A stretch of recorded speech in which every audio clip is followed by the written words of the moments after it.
The following podcast is intended for mature audiences. If you enjoy our work, please like, comment, subscribe, and follow the links in the description.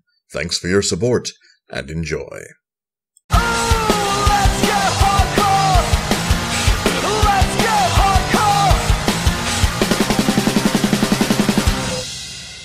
Greetings and salutations, listener. It is I, Eric J. Chucky, joined by the claw to my agent.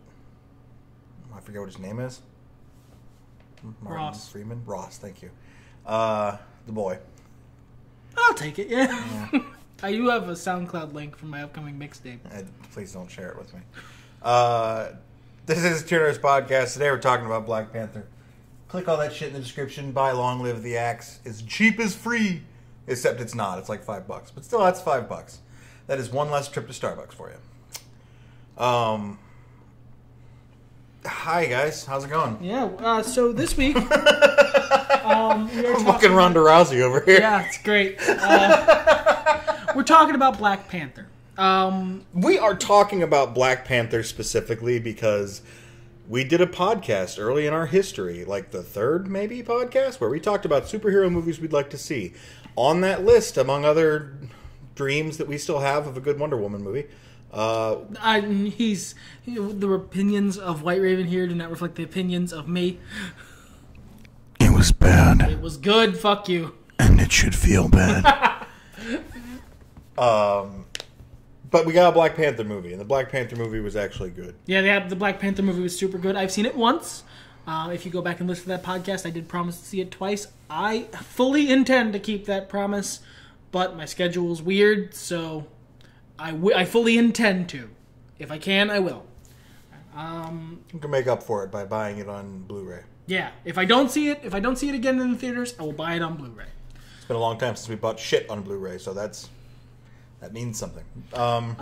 It's a good movie. It's a really good Marvel movie. It's a really fun movie, and it took some concerns I had about Black Panther as a Marvel movie and made them and did away with them. It absolutely was everything I wanted out of a Black Panther movie.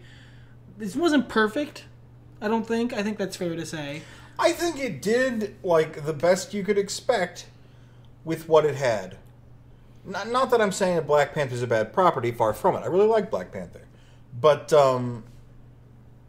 this was never going to be a mind-blowing film. This was never going to be, Inception levels of...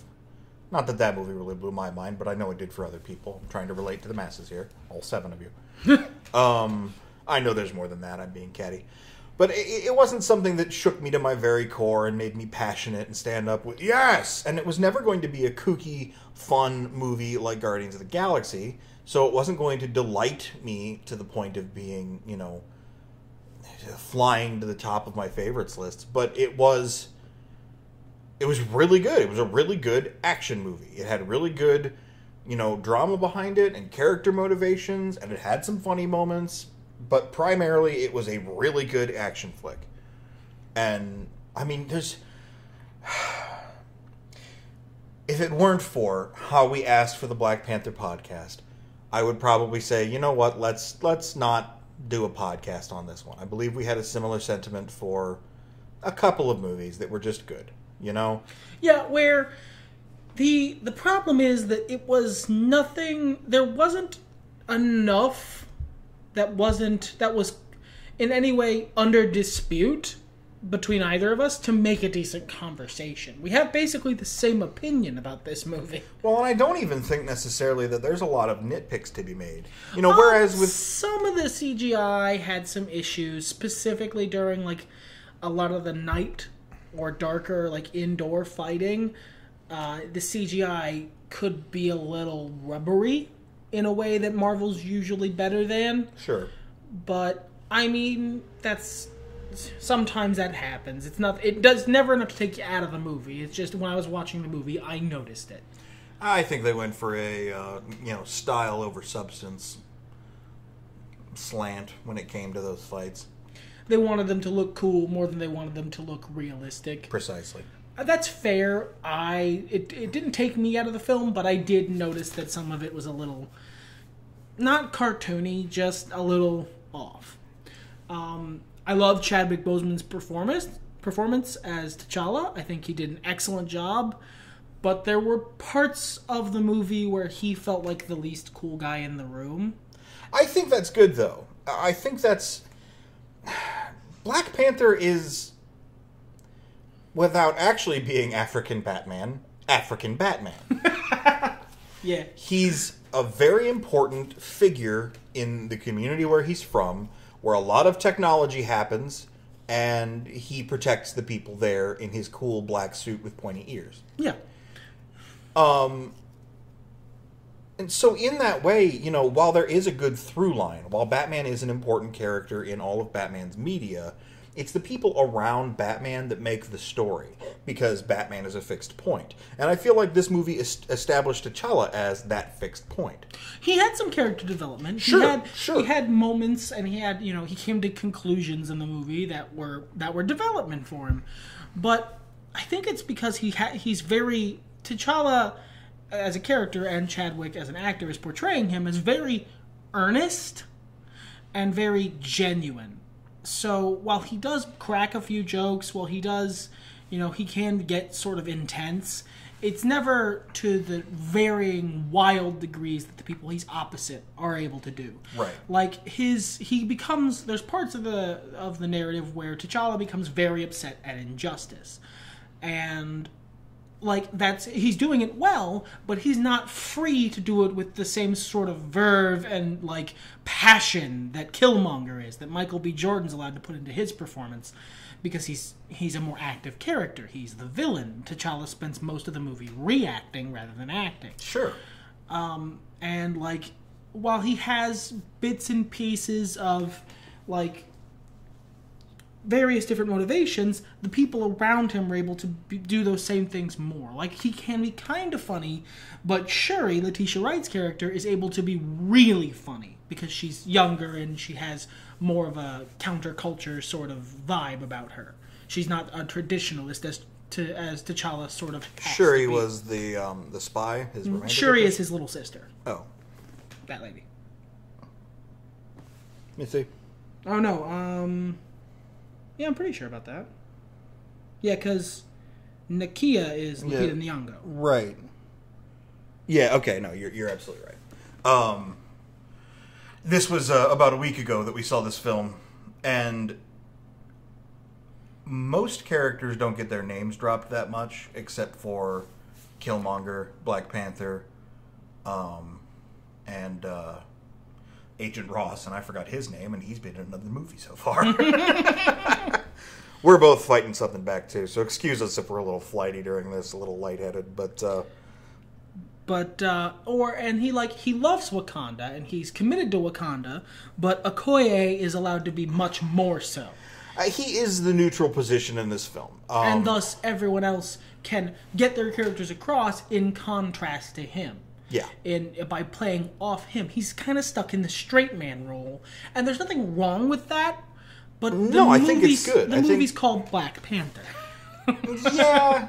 I think at the same time, I feel like it's a lot like Batman stuff. Like, Batman had some very formative moments. You want him to be a fixed point. But he is the fixed point. Batman is established. He is who he is. He reacts to the world around him and tries to do his best. He's not a proactive crime fighter. I mean, you know, there are periods during his career where he stalks the street looking for crimes, depending on which medium you're reading. But mostly he reacts to what supervillains are doing and tries to clean up the mess in them. Batman doesn't strike first. He's not Red Hood. He's not like, we know criminals are over here, let's just blow them up. And that's entirely fair. For me, I know Chadwick Boseman is an amazing actor, so I'd like to have seen him be given the option to be really out there in the ways that some of the other characters get to be. Yeah, but sometimes it takes an amazing actor to have that kind of self-restraint, to not, and to be able to do it without being boring. Yeah, definitely. And Black Panther, I don't feel, is a boring character. You can see the conflict written on his face in a lot of his... Yeah, he does a lot of face acting. Yeah, here, he really I does. really enjoy it. Now, obviously, I am completely fucking nitpicking. I loved that performance, and I like the performances of all the other actors I've mentioned.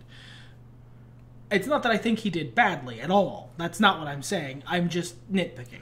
I mean, and this is an extreme level of nitpicking. You know, the only way we're going to find too much to say about this movie, it was underwhelming as compared to some of Marvel's greatest movies. It was, you know, the main character was not as dynamic as everyone else around him, but that's kind of because he had to be. And, like, it's stuff like that. I enjoy that the conflict, although there was a big, you know, potentially world-changing, terrible, you know, villain plot, that's not what the conflict was about. The conflict was very personal. The conflict was very Wakandan. And I also liked how he always saw the bigger picture. Yeah. You know? Like, it can read as just a regular hero moment. We do the spoiler for review. It's a good flick. Go see it. I feel like we've covered it, yeah. At the end, after he's defeated Killmonger, and you know, and through the movie at several points, he says, "This didn't have to happen. We could have stopped this man from becoming a villain in the first place. This is our fault. Why did you do that? You made that, like, a lot of this is actually something that sort of bridges into a thing I want to talk about. Wakanda is not a perfect place in comics. Wakanda has a lot of technology they could use to improve the lives of the majority of the people on Earth, and they choose not to because they're not Wakandans, so they don't care. I was worried they were going to, like, dull that down or sort of scrape the edges off to make it more palatable to the general public. They didn't. They made that the central conflict of the movie, and I love that. Because that is a central conflict of T'Challa's character, is that he wants to help people, but he has to contend with his nation's culture being very insular, being very protectionist, being very isolationist. And so, like, I love that they made that the central conflict, and it was the reason this happened, because Wakanda's and T'Chaka's isolationist tendencies and his desire to sort of block off parts of his world that don't fit his ideal, caused this problem. Killmonger exists because Wakanda kept to the shadows in a way it shouldn't have. And that's another reason I think Black Panther is great being stuck in the middle, because you've got a lot of characters that are of similar but opposing opinions, or at least different opinions. But primarily there's three, right? I think they're personified by names, by the spy, by his love interest. Nakia. By Okoye. Okoye, yeah. The head of the Dora Milaje. Which, by the way, the Dora Milaje were fucking great in this. God. They were so cool. I've always loved them. I remember when we watched Age of Ultron, and you were just... And I saw them, like, standing near him. It was Civil War. Civil War, yeah. And you were like, "Oh my god!" Like, in the theater, he went for a fist pound with me because they were on screen. Yeah, they existed. And they were so cool. They were great in this movie. She was great in this movie, but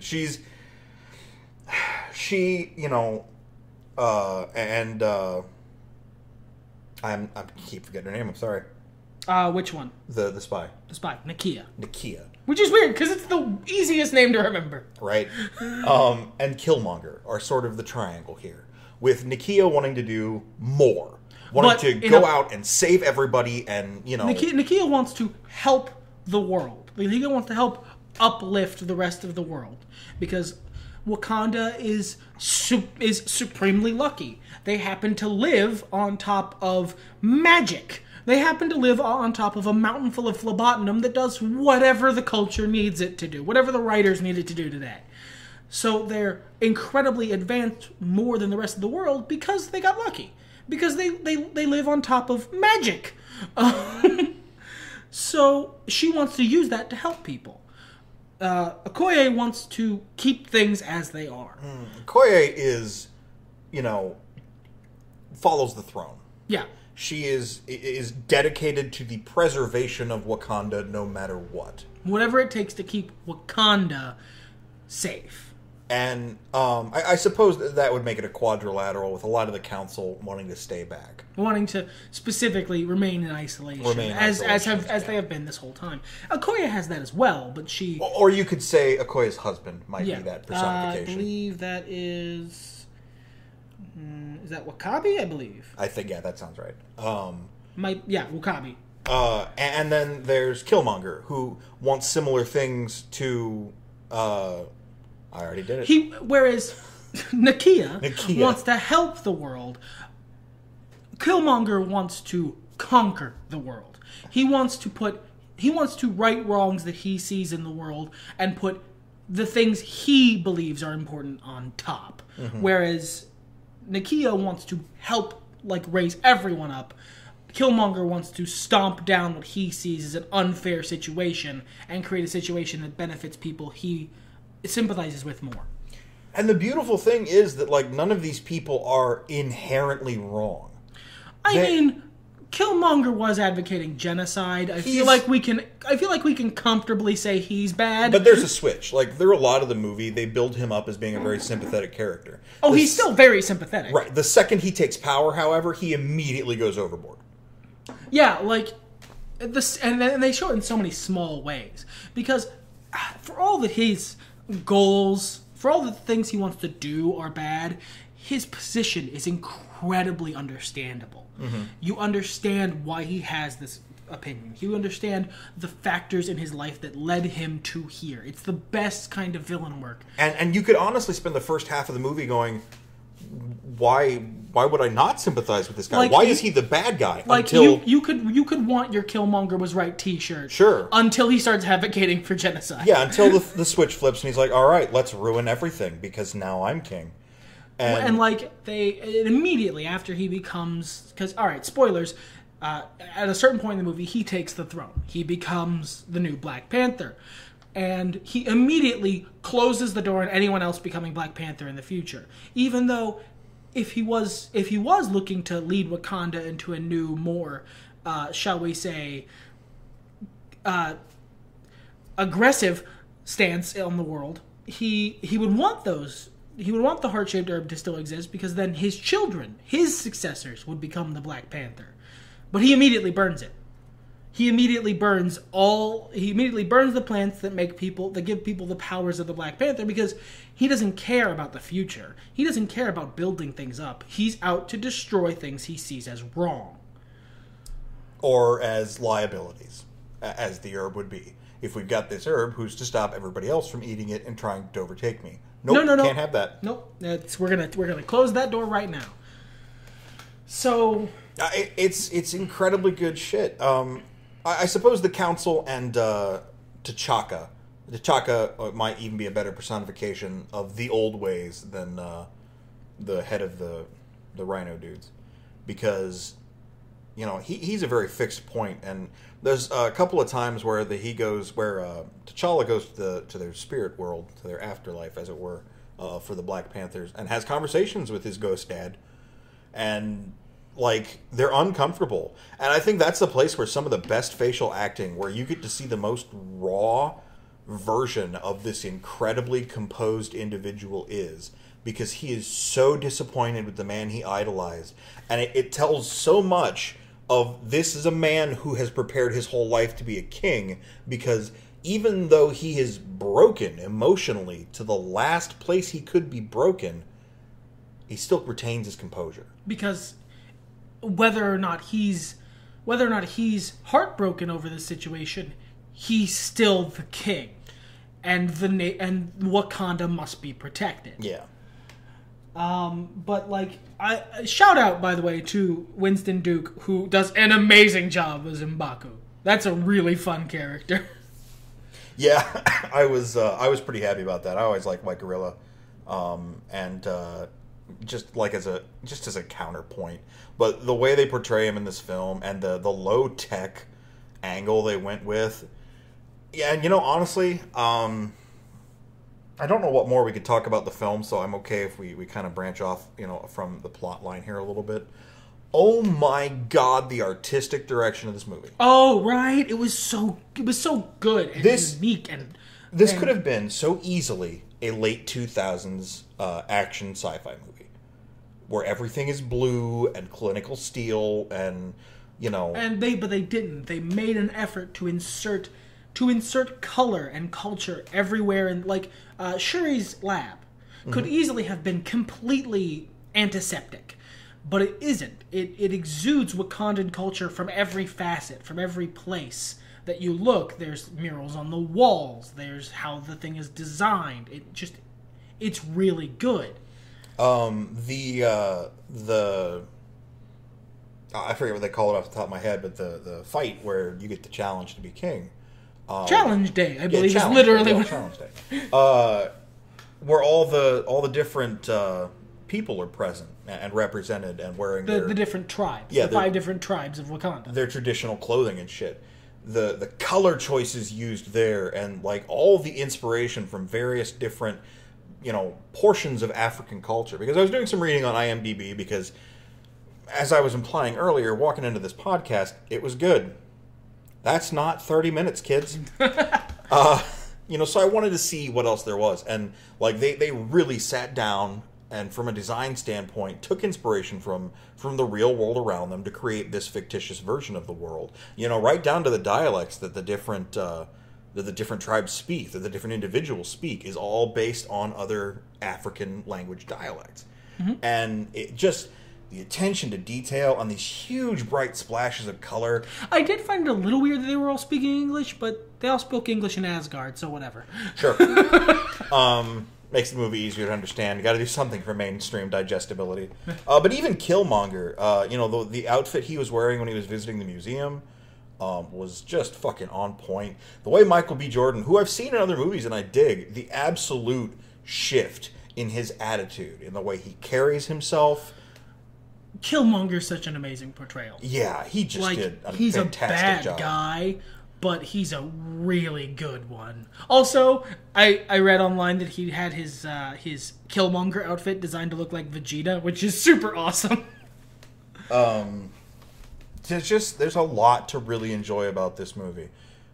And I don't think it would be half as good if the visuals weren't so impressive, weren't so unique, and didn't stand out so much. The music as well, which used a lot of natural, you know, African inspiration between instruments and some lyrics. It really just sells this vibe home. It really does. Yeah. And like it sells you a bill of goods. It says we're gonna take you to a specific place, to a specific culture, and they did that.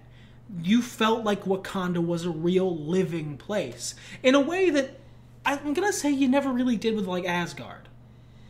Yeah, Asgard was more of a set piece. You didn't really. It felt very like there are bits of it that do, like the party at the end of Thor: The Dark World, or the first bit where he's on Asgard of Thor: Ragnarok, where there's like a street play going on. I'm gonna put all that down more to Taika.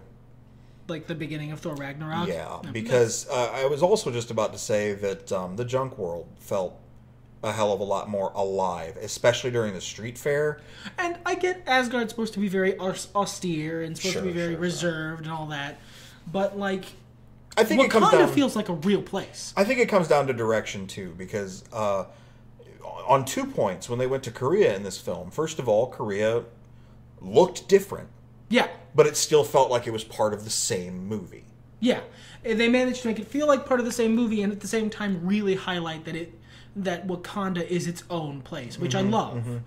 I love the nature, the very Wakandan sort of fashion on like streets and like in the marketplace scenes where it's live and bustling and there's clearly a culture here. Mm-hmm. And like you see traditional elements along with futuristic elements, which is just Wakanda in a nutshell. Along with modern elements. I also have to give a shout out to the flashback sequences that happened in the 90s.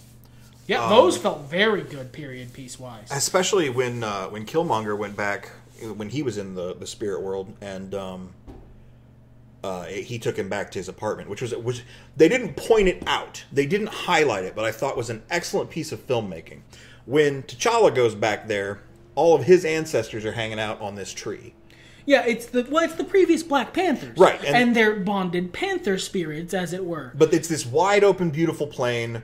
When and I believe you called it Vaporwave Africa. in Vaporwave Africa, yes, the movie was flirting with me, man. But when Killmonger goes back, he's in that same apartment he grew up in, and you can see Vaporwave Africa outside. But that's not who he is. That's not who he is. He's still stuck in that apartment as a kid. And furthermore, his father is stuck, separated from the rest of his people because of his betrayal, because of T'Chaka's actions. He can see paradise from where he is, but he can't go there. And it's subtle, and it's quiet, and I love it. Actually, that whole scene with Killmonger and his dad on the ancestral plane is good. The first line is so good because it does such an excellent work. It does such an excellent job of highlighting the differences between T'Challa and Killmonger as people. Because when T'Challa sees his father and the ancestral plane, he is he's basically openly weeping, and he drops to his knees and he holds his father's hand, and you can tell there's affection there. When Eric sees his dad, he's just looking at him. And then his dad says, "No tears for me," and it gets so to the heart of the essential difference there. I mean, there's so many points in this film that do subtlety so well, where it's not too subtle that you can't pick up on it, but it's not so overt that they're taking this wooden apartment and smashing it in your face and going, see, they can't escape from their pasts, and he was bad, so he can't be with everyone else. Do you get it? Do you get it? Do you get it? That so many films, because they don't it could easily be a hallucination rather than actually being astral projected. Sure. But I mean, Doctor Strange exists. I'm pretty sure it was actual astral projection. But it also really highlights Killmonger, as a person, because he still feels separate from Wakanda. Yeah. Mm-hmm. Even though when he's doing this, he's their king. He was one. He's taken the throne. He has done the thing he has made his whole life to do. He has taken what he sees as his. But in his heart of hearts, in his soul, he still feels separate. Now, we got into that because I wanted to say that those wood-paneled walls, the color of the carpeting, the way the poster's stuck, I lived 90s. That. It is. It really is. It's very 90s. Which actually it's poor people 90s because it's also very 80s. Which you don't see a lot of in not too much. No. Specifically, we're past the 90s enough that you could do a period movie there and it works. It doesn't just feel, I guess they have old stuff. But also, it gives me hope for Captain Marvel, because that's supposed to be a period piece set in the 90s. Oh, that's cool. So seeing this tells me that they understand. They know what they need to do to get it across. If they've got as good of a director, in the same way they got Captain America's period piece across. That was fantastic. Phenomenal film. But and despite the fact that I like the movie, the same way they didn't do such a great job getting Wonder Woman's period piece across. In the sections where you're in a battlefield, it feels very World War One. Outside of that, not so much. I'm not getting into it. Go watch our Wonder Woman podcast. But this movie was good. This movie had good characters. So good. I was so happy. And the battle at the end, while the Black Panther portion of it was a little underwhelming, the battle on top and what Ross was doing. The big battle between the various other the other tribes, the rebelling tribes. Yeah. And then the Dora Milaje, which all of them were super hard, and I love that. Yeah, it was just spectacular. Also, I love that they kind of hint towards Shuri's, because she was the Black Panther for a while in comics. Mm-hmm. They hint towards that, and they make it really nice, because the only reason she fights Killmonger, and the only reason Killmonger wins is because he has magic powers. She wrecks him until they manage to get into melee range. Well, and the other cool thing is the Dora Milaje would have stopped him too. Except he had magic powers. Well, no, except he had the newest version of the suit that they hadn't trained against that had that kinetic feedback thing. Yeah, because they had him locked down. They had him locked down. They were going to take the mask off. If they had just been fighting, say he was in one of T'Challa's suits. If they had been fighting Black Panther 2 weeks ago. Yeah, it would have been fine. The Dora Milaje could take him out because he's strong and he's fast, but they are warriors. And there's more of them. And they also have, Wakandan technology, so they had him in like a force field. They had him locked down. If he didn't have the technological advantage he'd stolen, then they would have won. And Shuri, who made the technology, she would have beat him if he didn't have the traditional advantage he'd stolen. Mm-hmm. They did such a great job of showing both that he was a major threat and that if he was not the specific threat that he could only be because of Wakanda's actions, this would not have been nearly as hard of a fight. Well, and even as underwhelming as the final fight between he and T'Challa was, it was a little dark and a little. It was just a little underwhelming. Well, to be fair, the physical confrontation isn't the confrontation there. No, it's not. It's the ideological one. Sure, it both reflects that, and you're seeing at this point they're both full of the heart-shaped fruit juice. And they're great Fanta, as my man said on Twitter. That was great. They're both, in current Black Panther gear of similar quality, just design differences. Yeah, one was designed to be more swag. Yeah, and that's the one Killmonger got. And they're both because he's infinitely more swag. Another subtle thing, like they foreshadow that at the beginning of the movie, where she's like, "I built you two." And he picks the silver one, the more understated one. She's like, yeah, it's supposed to be a stealth mission. Good call. Well, he looks at the other one and goes, I like this. But this is supposed to be a stealth mission. Yeah. And then if you know what's going on, if you have an idea what's going to happen. You know what's going to happen. And then it happens and you're like, that's good shit. Thank you, movie, for paying that off. But they're there. They are evenly matched. T'Challa tries to use information he has that Killmonger doesn't to get the edge, and then it doesn't work because Killmonger's smart enough to see exactly what's going on, and he points it out. And so they're, once again, even. They're even. Honestly, at the end of it, T'Challa gets a little lucky. They have Killmonger highlight. T'Challa outfights him. Like, at the end of the day, T'Challa was a better. But, it's just by an edge. Yeah, because he got one, as Killmonger put it, good move. And that's fantastic. That really, it really builds up both guys. While the fight isn't as, edge of your seat action as some of the other scenes, especially towards the end of that movie, it's well written, it's well paced, it's well built. I love the fight. I love the end. I love that even at that extreme point, Killmonger is lamenting that he doesn't get to see Wakanda really, and T'Challa makes a point to take him up so that he can see the sunset. Yeah, it carries that thing that I was talking about earlier. That T'Challa is he and he tries to save him. Yeah, he tries to save him. He tries to say, "Look, we can figure this out. We might still be able to heal you." And I love that. And as much as I would love to see Michael B. Jordan's Killmonger in future films, I love the decision that Killmonger makes there. I love the very extremist hard no. Death before dishonor decision that he makes there, and that's really good. It fits the character, you know. Just I recommend it. I recommend it. It does everything for Black Panther that Doctor Strange didn't do for Doctor Strange, for me specifically. And if you guys have vibed with what I've said about comic books and movies so far, then I would definitely go check it out. You're gonna have a good time. And being I like Doctor Strange, but I'm generally easier to please. If you, like me, have been, for whatever reason, looking forward to Black Panther in theaters, in a film, since before the MCU was a thing, then go see this. You probably already saw this fucking movie. Yeah, we're a little late to the party. But and if you haven't, they did a good job, guys. Yeah, check it out. I think the visuals are strong enough that watching it in the theater's not a bad idea. You can wait for the dollar theater if you guys got one of those, though. Yep. That's fair. I think we're all set here, though. I think we are.